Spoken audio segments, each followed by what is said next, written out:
सर्वांना सप्रेम जय शिवा। आज मी खरं तर वीरशैव लिंगायत समाजाचं राष्ट्रीय अधिवेशन कर्नाटक राज्यातल्या हुबळी या ठिकाणी असल्यामुळे आलेलो आहे।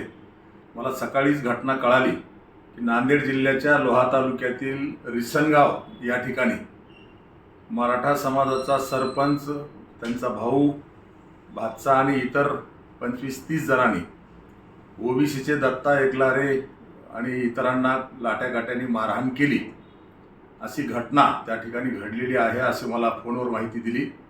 मी या गुंडागर्दीचा जाहीर निषेध करतो आणि अशा पद्धतीनं वारंवार रिसनगावमध्येच पप्पू पवार आणि त्यांची गुंडटोळी ही ओबीसीच्या कार्यकर्त्यांवर हल्ले करत आहे। यापूर्वी सुद्धा ग्रामपंचायतच्या भ्रष्टाचाराची तक्रार दिल्यामुळं आमचे हटकर समाजाचे गोविंदराव हापगुंडे यांच्यावर सुद्धा असाच हल्ला केला होता।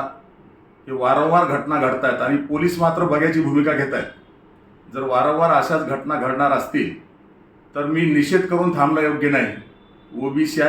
ओबीसीच्या संयमाचा कोणी अंत पाहू नये अशी माझी अपेक्षा आहे। पोलिसांना माझी विनंती आहे की या गुंडटोळीचा बंदोबस्त करा, नाहीतर हे लोन महाराष्ट्रभर जर पसरलं तर जबाबदारीला पोलीस राहतील। लाईट घेऊन जर छोट्या मोठ्या कारणांनी झालेलं असं जर दाखवत असतील, तू ओबीसीचा नेता होतो का असं म्हणून 30-40 मराठा लोक येऊन काठ्याने मारहाण करतात आणि पोलीस मात्र तिथं बघ्याची भूमिका घेतात, हे गैर आहे।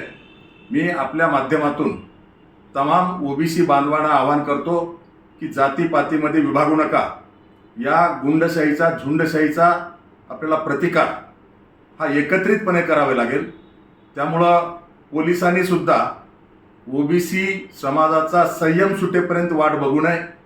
या पप्पू पवार आणि त्यांच्या टोळीला कायद्याचा धाक राहावा यासाठी काम झालं पाहिजे अशा प्रकारची माझी अपेक्षा आहे।